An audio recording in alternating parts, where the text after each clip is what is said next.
أبدا لا نترك الخمر أبدا. There is no way that we can quit drinking. So initially Allah subhanahu wa ta'ala discussed that alcohol and intoxicants, al-khamr, has some good things in it and bad. And the bad is greater than what is good in al-khamr. Yes, you make profit out of selling it, but it has huge side effects, keeping the person intoxicated, unaware of what is going on, until gradually Allah subhanahu wa ta'ala, bottom line, He judged in Surah Al-Ma'idah, it is eternally forbidden. Likewise, there are a lot of things have been eliminated from the practices of the Muslim society gradually because they were born and raised finding these practices as a part of their cultural norms. Like, a person can marry 10, 20, 100. There is no limit. You can afford it, enjoy it. A person, whenever his father dies, if he was married to another woman or two or three, he doesn't only inherit his wealth, he inherits those women. Stepmothers will be his. He can keep them or her for himself. He can sell her. He can give her to somebody else.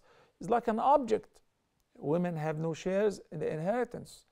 So Islam gradually removed all these cultural practices and instated the monotheistic practices and instated for women rights they never dreamt of. They were not even available in any advanced civilization before, or even as of today, believe it or not. Likewise with the slaves.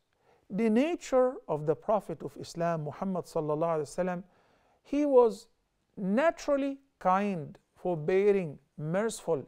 Then when he was commissioned with the prophethood, he has become the most kind. He's become the most merciful, the most forbearing person. And the Almighty Allah crowned him with this beautiful title in Surah Al-Anbiya in ayah number 107. He said, وَمَا أَرْسَلْنَاكَ إِلَّا رَحْمَةً لِلْعَالَمِينَ. We have not sent you but as mercy for whom?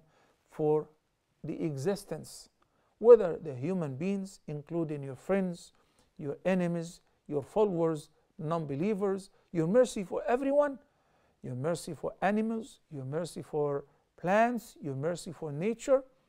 And we've talked a lot in the past about how His mercy, sallallahu alaihi wasallam, is so vast that it covered all of that.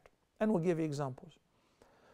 So before he was commissioned with the prophethood, when he married to this very wealthy woman, Khadija radiallahu anha, the wealthiest woman in Mecca, whom everyone dreamt of marrying, and she would turn down all the proposals because she knew that they are after her money.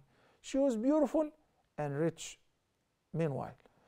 But she chose Muhammad sallallahu alaihi wasallam because of his honesty. He's handsome, he is adorned with the most beautiful traits. So she decided to marry him. And when they got married, she gave him a gift. And the gift was a slave. Take this slave so that he will help you carry your stuff and follow you here and there. Okay? His name was Zayd ibn Haritha. When the people, the family of Zayd ibn Haritha, heard that their son is still alive, but he is enslaved, and he was sold so many times, and he ended up with a good family. Now he is owned by a super nice and a gentleman by the name Muhammad sallallahu alaihi wasallam. So they came down to Mecca. They visited with Muhammad. All of that before he was even commissioned with the nubuwah, with the prophethood. And they said, what happened is, your slave is actually our son, and we will learn shortly, inshallah, how he ended up and how the slaves ended up being slaves while they were free people. Okay? So what do you want? You name the price, because he's a slave, so he's like an item. He's for sale. You can sell him, you can buy slaves from the market. There are markets where you can buy slaves from. Okay, you check them out, men and women, young and old, and buy as many as you want, as long as you can afford it. Muhammad sallallahu alayhi wasallam listened to them and he gave them a better offer. He said, what about if I give you a better offer? Keep your money, just go talk to him. And if he's interested, he's free. Let him go with you, and I'm not taking any money from you. They were so delighted. They were flying out of joy and delight. And obviously, that's a done deal. Hey, son, you're free. Let's go. To Zayd, the father and the uncle said, you know, your master freed you. You can just join us. He said, but I don't want to. Why not? You're going to see your mother. You're going to see your brothers and sisters. You're going to go to your family. You'll be a free man. You know, you're going to have slaves. He said, no, I'd like to stay with this man. I love him. Again, that was before Muhammad sallallahu alaihi wasallam was even appointed or commissioned with the nubuwah. At that, they were shocked. What would make a slave like to remain in slavery and prefer that over going home with his family and enjoying the freedom? It must be the very unique treatment that he experienced from his master or the man whom at that time possessed him. So he chose to stay with Muhammad sallallahu alaihi wasallam as a slave. When that happened, the Prophet sallallahu alaihi wasallam appreciated that from him, and he decided to reward him. So he went to the Kaaba, and in front of the Kaaba were normally people, whenever they wanted to make a significant announcement, they will make it in front of the Kaaba. Then he said, Ya Ahla Makkah, O people of Makkah, you guys all bear witness that Zayd is a free man from now on. He is not a slave. You should not treat him as a slave. I freed him. Okay, this is before Islam, before he was commissioned with the prophethood. And not only that, he rewarded him. He said, and I adopted him. So Zayd has become my son. Zayd changed his name to Zayd, the son of Muhammad ibn Abdullah. Zayd was the happiest person in the whole world. Then when Allah subhanahu wa ta'ala commissioned Muhammad sallallahu alayhi wasallam with the prophethood, and he became a Nabi, and gradually after the first and the second stages of da'wah, the secret da'wah, the public da'wah, where the slaves were being tortured, most of those who followed Prophet Muhammad and believed in him were the people who don't have power, who don't have authority, unlike the chieftains of Mecca, the weak, the poor. So they followed him, they liked his message. Okay, so their masters put a lot of pressure on them in order to convert them back to paganism. They refused. And you know, they were slaves, so their masters could simply kill them, and there is no penalty.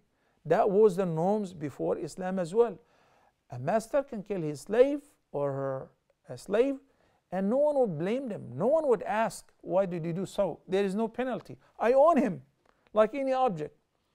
So those companions who were slaves and accepted Islam have been tortured, like Bilal ibn Rabah and Suhaib al-Rumi, Khabbab ibn al-Arat, and you are all aware of what happened to the family of Yasser and his wife and their son Ammar ibn Yasser, and Ammar's parents Yasser and Sumayya were both martyred when they were killed brutally under torture and due to torture. Abu Bakr as-Siddiq was Prophet Muhammad's best friend even before he became a prophet. And he was a merchant, and he used to have some money. So he would go to the masters, the owners of those slaves, and he would offer to buy them.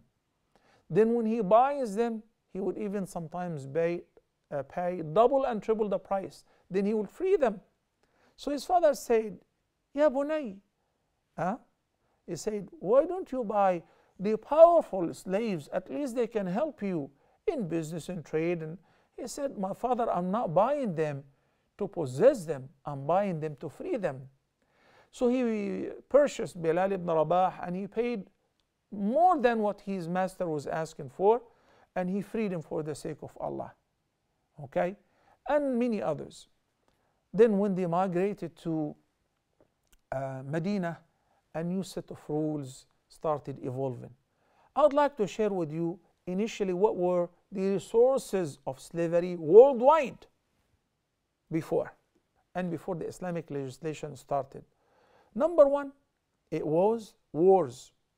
So whenever a tribe or an army attacks another town or city or village, they take everyone, when they defeat them, they take everyone as slaves.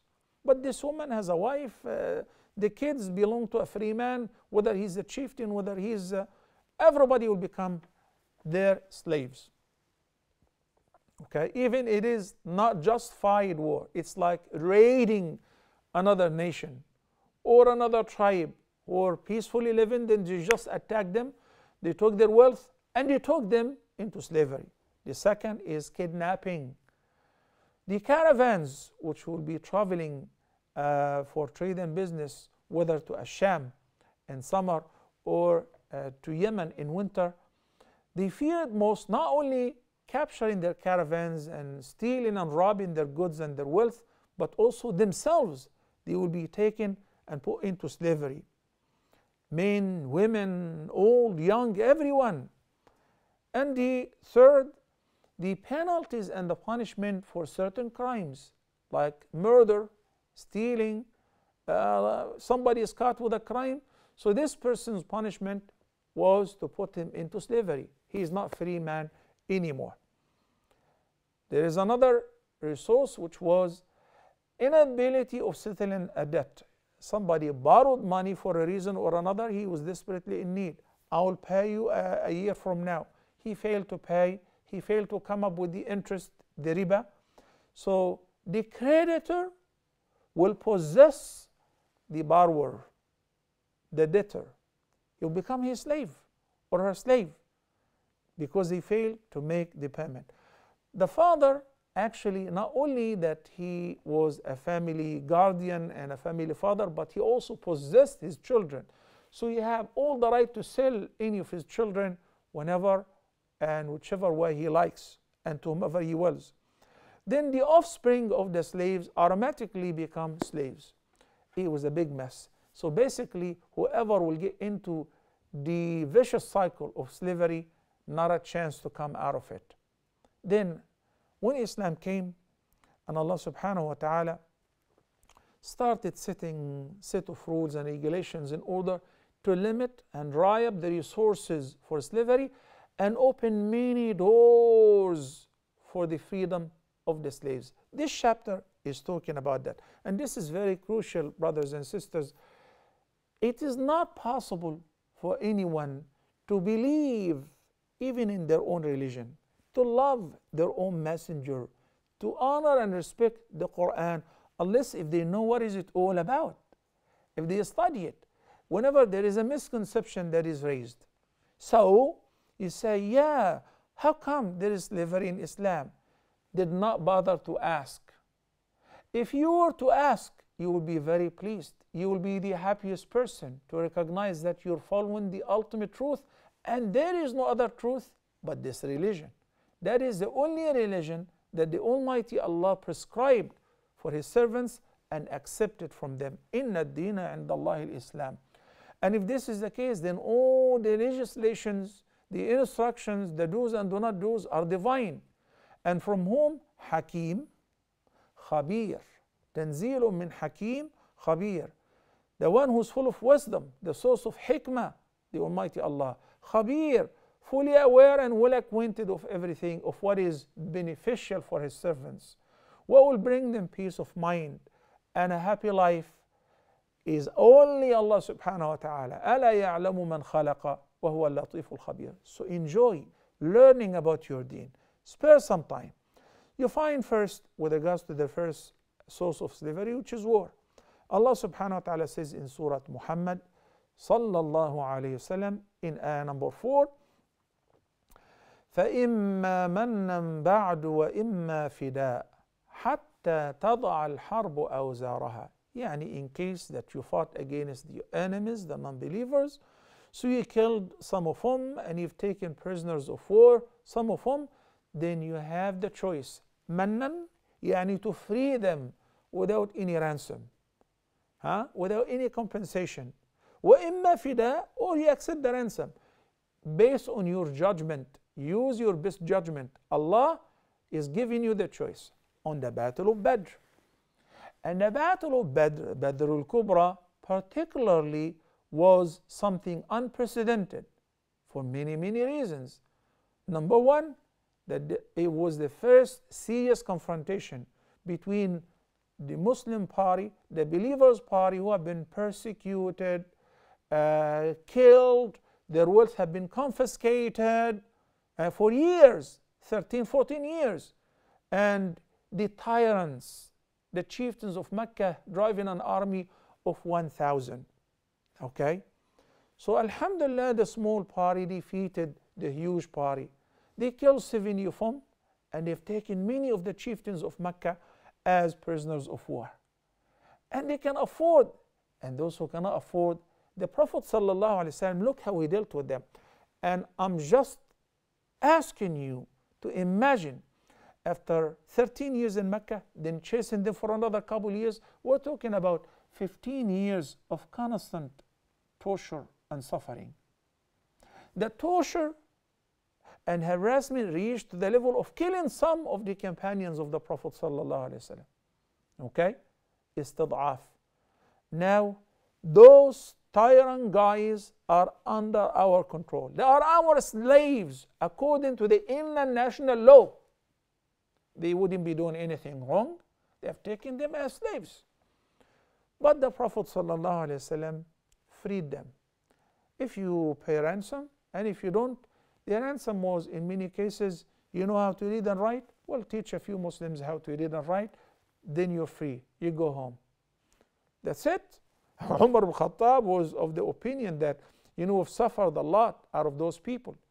We can bury them in bunkers underground. We put them in Guantanamo or a concentration camp or Abu Ghraib prison, sexually molesting them, film videos of, sexually molesting them and raping them. We can make fun of them, right? No, that's not permissible. That's not permissible, because we are not like those evil people. They are pure evil. We are Muslims or believers. So no matter what happens, you're not allowed to do any of that. You still respect them even though they are your enemies. Subhanallah. So Allah subhanahu wa ta'ala orders us to treat them with the kind treatment. So slavery was common, yet the Prophet sallallahu alaihi wasallam freed them. And that is the ayah, the reference, ayah number 4 of Surah Muhammad sallallahu alaihi wasallam. Obviously, they have the right to also take prisoners of war as slaves, because Allah the Almighty says, فَمَنِ اعْتَدَى عَلَيْكُمْ فَاعْتَدُوا عَلَيْهِ بِمِثْلِ مَا اعْتَدَى عَلَيْكُمْ وَاتَّقُوا اللَّهَ وَاعْلَمُوا أَنَّ اللَّهَ مَعَ الْمُتَّقِينَ. This is a mutual treatment. You guys take slaves, so we take slaves. We come to an agreement, whether you call it the Geneva Convention or the International Agreement or the United Nations Resolution, as long as you respect my prisoners of war, I will treat yours likewise. Okay? Allah subhanahu wa ta'ala says in Surah Al-Ma'idah, chapter number 5, ayah number 8, وَلَا يَجْرِمَنَّكُمْ شَنَآنُ قَوْمٍ عَلَىٰ أَلَّا تَعْدِلُوا اعْدِلُوا هُوَ أَقْرَبُ لِلتَّقْوَى. And this is the ayah which Harvard University acknowledged as the most perfect when it comes to justice. Allah the Almighty says, let not the enmity of certain people make you mistreat them or be unjust and unfair to them, even though they are your enemies. But still, there is law and order. And who puts the law? Americans can change the law in a minute. Any country, any regime, any dictator can simply change the law in a minute. So they can come up with a Patriot Act. Okay, what is supposed to mean? I mean, we decide that there is a citizen of the country, but due to some secret evidences, which we're not going to reveal, so we have the right to send a drone to kill that person here or there without even consulting anyone. There is no law and order. I make the law, and I have all the right to ignore it, shred it, and trash it because I am the law. No, in Islam, this is not the case. In Islam, there is a divine law which even the Messenger of Allah must abide with it. He doesn't have the right to ignore it or to abrogate it or to neglect it. لا يجرمنكم شنآن قوم على ألا تعدلوا اعدلوا هو أقرب للتقوى. Then we find in the Quran and in the sound Sunnah how the Prophet ﷺ ordered the kind treatment of the prisoners of war. When he said, feed them from whatever you eat. And he did that with Thumama ibn Uthal, one of his worst enemies. And after 3 days, Thumama ibn Uthal came willingly to accept Islam. That's after the Prophet ﷺ set him free and he left from Medina. He returned back willingly and he became a servant of the Prophet ﷺ willingly. And he said that, I do not love anyone in this entire life as much as I love you. Even though 3 days ago, he said, I never hated anyone as much as I hated you. The Prophet ﷺ considered feeding the prisoners of war one of the great acts of worship which you will be rewarded for a great deal, similar to taking care of the orphans, the poor, the widows, and so on. And when it comes to, in case that you still have any slaves or servants, the Prophet ﷺ said in the sound hadith which is collected by Imam Muslim, he said, لا يقولن أحدكم عبدي وأمتي. You should never say my slave, my servant, male or female. We're all the servants of Allah. We're all the slaves of God. Rather, you should say, غلامي وجاريتي. So I say to my teenage boy, to my young kids, غلام. غلام in Arabic doesn't only mean a slave. It also means a young boy. Abdullah ibn Abbas radiyallahu anh says, I was once riding behind the Prophet ﷺ on the same mount, and he said, Ya ghulam, inni u'allimuka kalimat. He called him ghulam because he was about 13 years old, a teenager. So ghulam means a young boy. Jariya means a young girl. Okay? So you should not call your servant as, or your slave that was when there was slavery. You should not call them my slave or my servant. Nowadays, don't call it my maid. Rather, the domestic helper. That sounds better. My assistant, right? You're going to be amazed when you hear the rest of the divine and the prophetic instructions in this regard. Then the Prophet ﷺ received the revelation from Allah in Surah An-Nisa, chapter number 4 and number 36. Allah the Almighty says, وَاعْبُدُوا اللَّهَ وَلَا تُشْرِكُوا بِهِ شَيْئًا وَبِالْوَالِدَيْنِ إِحْسَانًا وبذي القربى واليتامى والمساكين والجار ذي القربى والجار الجنب والصاحب بالجنب وابن السبيل وما ملكت أيمانكم إن الله لا يحب من كان مختالا فخورا.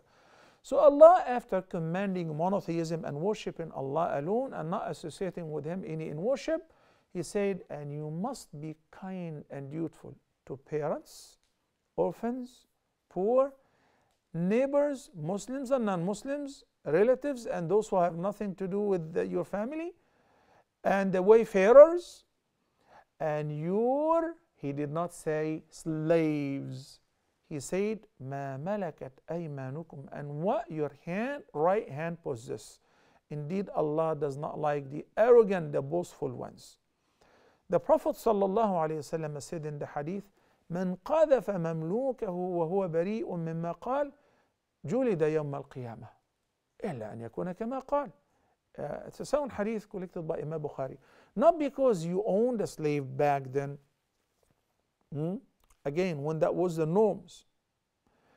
You have the right to do whatever you want to do and as you wish with your slave. No, even falsely accusing your servant with anything, with any guilt, which you know that he is free from, you will be whipped and lashed by Allah on the day of judgment. But he is my slave.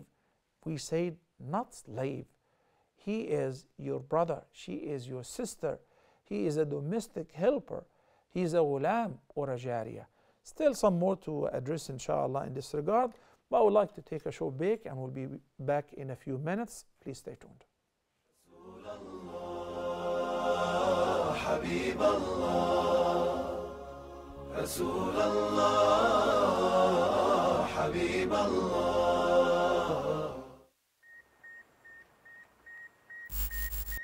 Streaming to your doorstep. Broadcasting and streaming technology has advanced a lot. Are you missing Huda TV's live streaming because your country is not on Nilesat's coverage footprint? Tired of watching Huda TV?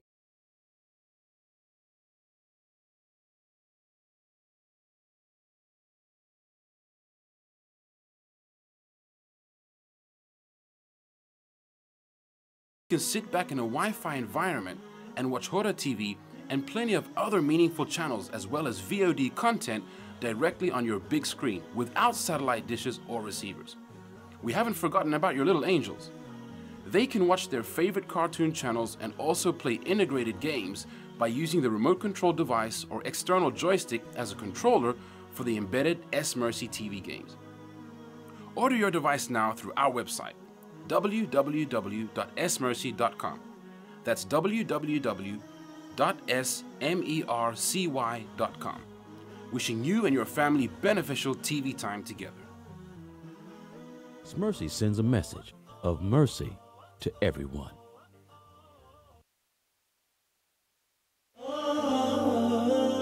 So how have you been, man? Yeah, I'm good, Sheikh. How are you? Very good to see you. How are you? How's your family? Yeah, alhamdulillah. So how's the Muslim community in the UK as well? Yeah, they're okay, but you know, some of the youth, they're facing issues. You know, there's a lot of problems in the Muslim community, you know, to do with love and marriage and a divorce. Oh, come on. This is always like that.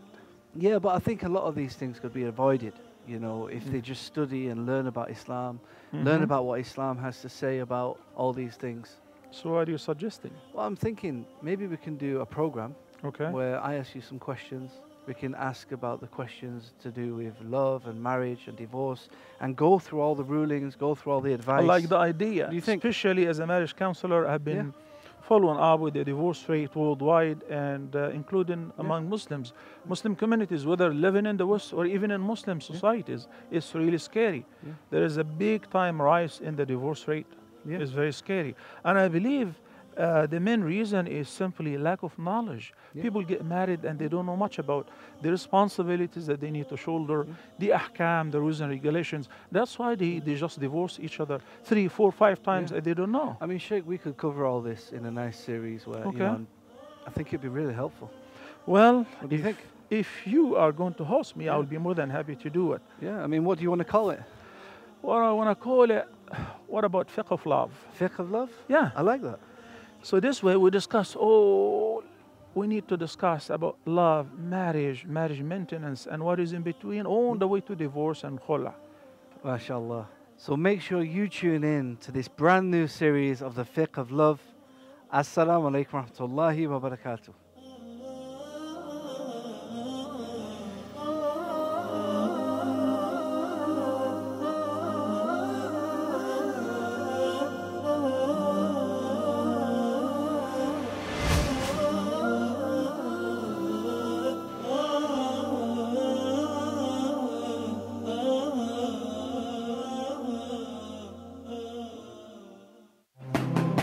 We are expanding. Glad tidings to Huda TV viewers in Nigeria and neighboring countries. We are broadcasting now on the Nigerian communications satellite NigeComSat 1R, and specifically through its direct-to-home broadcasting headend, DTH. You can subscribe and make use of your existing decoder. Any decoder that can receive DVB-S2 MPEG-4 and is not locked can view the channel for free. For free-to-air viewing, please tune into the following parameters. Satellite NigeComSat 1R, frequency 12.518 GHz, MSPS 29.5, polarization horizontal, downlink KU band, coverage across the Economic Community of West African States, ECOWAS 2 satellite footprint. Africans, particularly Nigerians, can enjoy our edutainment programs in the comfort of their own homes through NigeComSat, free-to-air, or the DTH service with an excellent picture quality and zero subscription fees. Our media partner. NigeComSat, African-rooted, globally positioned.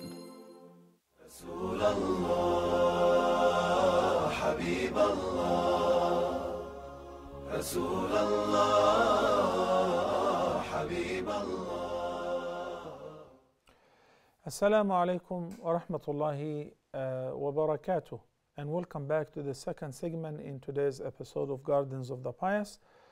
My dear respected viewers, I'd like to begin this segment by making dua and asking all of you to join me to make dua for the Muslim community in India.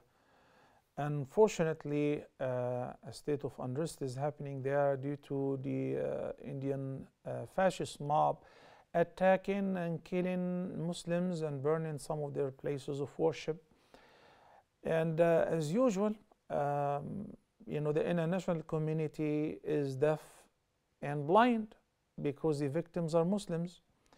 And as usual, you do not find the Muslim rulers or the Muslim countries lifting a finger or objecting or making any threat to cut ties or to reduce the trade with the perpetrators. But we have Allah subhanahu wa ta'ala. We ask Allah subhanahu wa ta'ala to have mercy on all of us. We ask Allah to support and help our Muslim brothers and sisters in India and bring peace to their country and unite the people once again as co-citizens. And hopefully, inshallah, they will get rid of the fascist regimes which is igniting fitna in the country. It is very unfortunate, but Allah is the greatest, and the most effective means and the sharpest weapon that Muslims have is invoking their God, invoking Allah subhanahu wa ta'ala.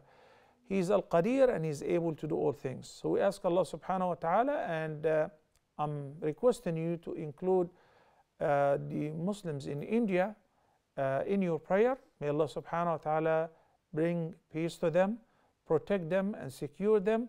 And may Allah subhanahu wa ta'ala take care of the enemies and the perpetrators who are trying their best to fuel the conflict in India.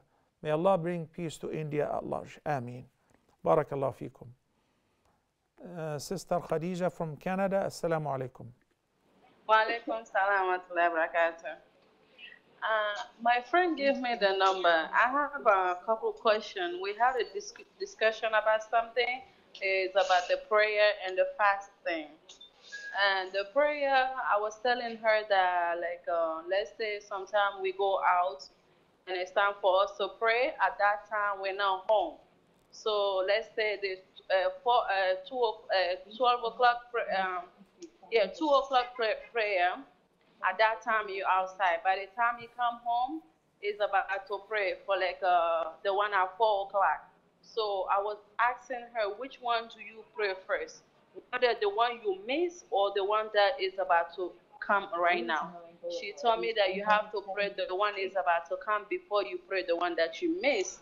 I said, I asked a couple people. They told me you have to do the one that you missed first before you do the other one. So that's when she gave me this number to call you guys and ask you the question. Maybe I can get an answer from you guys. Okay. First of all, Sister Khadija, if you want to hang up, fine. If you want to stay on the phone, you may do that. First of all, whenever I'm out for shopping or whatever, this is not an excuse to miss the Dhuhr prayer. So I should do my best to pray on time before the time of the next prayer.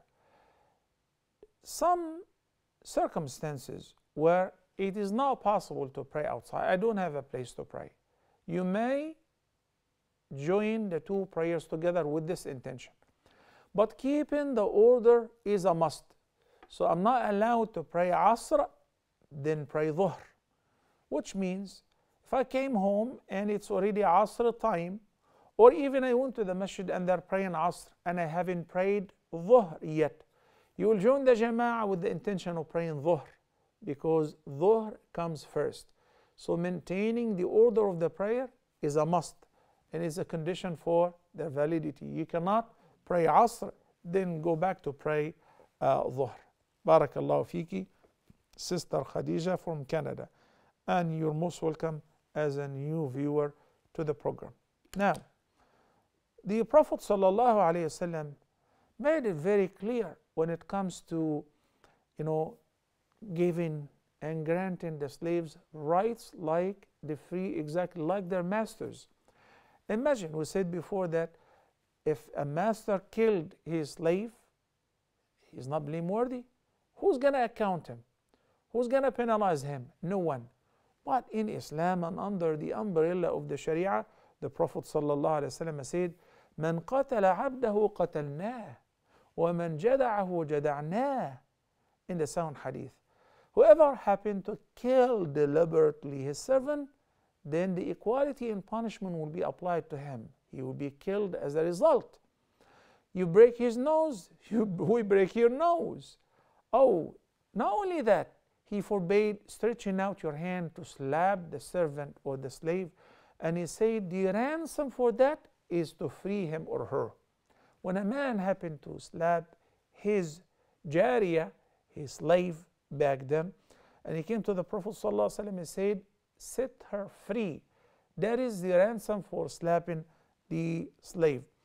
This is like a dream that no one ever dreamt of having any by law or constitution that would grant the slaves such rights before. That was Islam almost for 1500 years ago. Assalamu alaikum. Sister Fatima from Pakistan. Assalamu alaikum. Yes. Alaikum assalam. First of all, Sheikh, Jazakallah khairan for all your lectures, and especially your lecture at Lahore, at Al Huda. That was a very beautiful lecture. Thank you, Sister. Jazakallah khairan. Go ahead if you have any questions. Okay, my question is that I am again confused regarding istikhara, that if a person is unable to make a decision between two choices, for example, a man has been offered two houses and he is not able to decide which house should he buy, can he make istikhara for this purpose? Okay, any other questions? Another question is that sometimes I get so much regular in praying all the sunnah prayers, but after a month or two I leave them all and I get very lazy in praying the sunnah prayers. So can you tell me any guidelines and tips that how to be persistent in sunnah prayers as we are in the obligatory prayers? All right. Thank you, Sister Fatima from Pakistan. First of all, with regards to your question about praying istikhara before buying a house, to choose between two houses, it is actually highly recommended to pray istikhara, to consult Allah before you make such a decision. Because the Prophet ﷺ said, إذا هم أحدكم بالأمر فليركع ركعتين من دون الفريضة ثم ليقل. So whenever you're about to decide any decision, to make any decision which is something serious, like marriage, like study, traveling, buying or selling, even though you feel like, I love this house more, I'm obsessed with this house. No, before you pay the money or the down payment, pray istikhara. Because there are a lot of things that you could be unaware of. Only Allah the Almighty knows them. So consulting Allah, the one who knows everything and He is well acquainted of everything, even what is hidden, will guide you to the best choice. And this is something that Muslims are the luckiest people, that they have a chance to ask Allah directly and consult Him. So what do you think? Is this house better or that house? A girl is having 2 or 3 proposals. Is this guy better or that guy or this person? You pray istikhara before you make the decision. As far as feeling lazy sometimes and skipping some of the sunan, obviously we are, as human beings, we have the human nature of tending to forget, nasiya, and the word insan, which means a human being, is derived from the term nisyan, which is forgetfulness. So that's why Allah the Almighty said in Surah Al-Dhariyat, وَذَكِّرْ فَإِنَّ الذِّكْرَ تَنْفَعُ الْمُؤْمِنِينَ. Keep reminding, because the reminder will benefit the believers. So whenever you log in or you fetch one of those episodes, which in Riyadh al-Salihin as well, where we spoke about the virtues of the nawafil, the sunnah prayer. And I think a couple of weeks ago on my page, I went live where I discussed the magnitude reward for praying the nawafil before and after and so on. So when I remind myself with that, and I know that by offering this, I get closer to Allah. It remits so much of my sins. It makes up any deficiency and shortcoming that took place in my fard namaz. All of that will encourage me to keep up with the nawafil again and even do more. Barakallahu fiki, Sister Fatima from Pakistan. Assalamu alaikum. Uwais from the USA. Assalamu alaikum. Alaikum assalam, Sheikh. Good to talk to you. May Allah give you the full reward, what you do for the Ummah. I had a question, Sheikh. Yes. My question is about the four madahib, and the question is that do we bound to, or how much we have to obey follow one madhab, especially in the US. I understand back home that you it's better to follow one madhab, but what about here in US? Do we need to follow one madhab, or we can just do whatever is authentic? Jazakallah khairan. Got your question. To know what you say about that. Sure. Generally speaking, when we answer this question, we distinguish between layman and specialized people. Like, alhamdulillah, if you studied Sharia and you study different madhab, then it's not sufficient to say, I stick to one madhab and that's it. What if you know that this opinion in the madhab that you're adopting is marjuha, or it is not really the right opinion for a reason or another? Then you should not follow it blindly, because you know. So you're supposed to follow what is authentic and what is right. And tracing back the views of the founders of those madhahib and others, they themselves confirmed that if you find a correct hadith proving another opinion to be right or more right, then disregard my opinion. And this is the true knowledge. So for the specialists, for the shuyukh, for the ulama, they study those madhahib in order to give you the nectar. So the layman, if you follow a madhab, if you follow your local imam, you're not blameworthy, you're perfectly fine, okay? Because it is not your duty to study fiqh, to be specialized in comparative fiqh. You're a doctor, you're a business owner, you're an engineer, you're a math teacher. You just need to know the basics in order to learn how to pray, fast, give your zakah. Further questions, you consult your local imam, okay? Now, alhamdulillah, it's so easy to ask very well-versed scholars. In the USA, there is Dr. Salah al-Sawi, there is Sheikh Walid al-Basyuni, there are Sheikh Walid al-Minaisi, and many others. You pick up the phone, or you go to their websites, or you call Ask Huda, and you will find the answer, insha'Allah. Assalamu alaikum wa rahmatullahi wa barakatuh. Sister Maya from the USA. Assalamu alaikum wa rahmatullahi wa barakatuh. Wa alaikum assalam wa rahmatullahi wa barakatuh. I apologize. Like a month ago, I have called about a question concerning the making up of 3 days. Yes. But the answer you gave me, I don't know, maybe I might have misunderstood it. A few weeks ago, the 3 days I couldn't make it, and then I had to travel. Then I came back, so I'm trying to catch them up. But while catching them up, one of the day matches with a Monday and a Thursday, and I wanted to know if they do if they do match on a Monday on a Thursday. So does it mean that after again I have to make up for that Monday and that Thursday? Okay, stay on the phone, Sister I don't know Maya. if I'm not clear. I'm not sure if I'm clear. You're clear. Are you? Okay. Can you hear me? Yes, I can. Okay, stay on the phone, please. First of all, you guys are not paying anything for the phone call. Alhamdulillah, shukrullah. First of all, you're asking about the 3 days, which their fasting is voluntary. So it's sunnah, it's not a must. But you're fasting them because of the magnificent reward, which will give you the reward of fasting for the whole month, as if you've been fasting for 30 days. So I was traveling. I didn't get to fast on either 13th or 14th or the 3 days. Can I fast on any other 3 days? Yes, that is permissible, and the mission will be accomplished. Well, due to traveling and getting sick, I kept them to the end of the month, and accordingly I fasted, and it was Monday and it was Thursday. No problem. As long as you don't single Friday by fasting by itself, then you can fast on any other day. Stay away from singling Friday and Saturday by fasting, the voluntary fasting. But if you fast on Monday and you have the habit of fasting on Monday, like including making up, not just the sunnah, the fard, you get the reward of making up the day that you missed, in addition to the reward for observing fasting on Monday, because fasting on Mondays and Thursdays is a sunnah, as the Prophet ﷺ used to do, and he instructed us. Furthermore, so you don't have to call again for this particular question. The whole month I've been traveling, I have headache, migraine, I was busy, I didn't get to fast any voluntary fasting during this month of Jumada, Al-Awwal, Al-Thani, or whatever.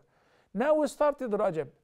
Can I make up those 3 days or whatever voluntary fasting that I missed from the previous month in this month? Yes, ma'am, you may do that, and you will receive the reward for it, insha'Allah. Barakallah feekum. We didn't get to finish the topic that was started, and I was contemplating the idea of not taking any calls, but I feel bad if I do that. So we ran out of time, but to be continued, inshallah, and I hope you can connect the dots so that, inshallah, next time, which will be on Monday next week, inshallah, we'll continue with the same chapter of the merits of freeing the slaves in Islam. It will be the 3rd episode, and I hope you will remember what we discussed today, so that, inshallah, we'll pick it up from there and we'll take it off from where we stopped today. May Allah subhanahu wa ta'ala make it easy for all of us to learn His deen, to prosper, to be righteous, to keep us all steadfast on the straight path. May Allah support our brothers and sisters in India, spare them, give them courage, steadfastness, protect them, and give them health and wealth, and make them protected. Ameen, ameen, ameen. Likewise in Kashmir, in Burma, in Syria, and all over the world. وصلى الله على سيدنا محمد وعلى آله وصحبه وسلم. والسلام عليكم ورحمة الله وبركاته.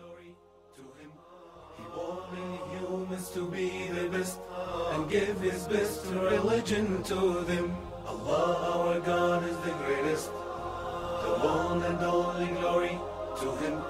He wanted humans to be the best and give his best religion to them. So why did they ignore that, forgetting all about Him in paradise, worshipping cows, fire and stones, selling the best with the cheapest price? So why did they ignore that, forgetting all about hell and paradise, worshipping cows, fire and stones, selling their best with the cheapest price?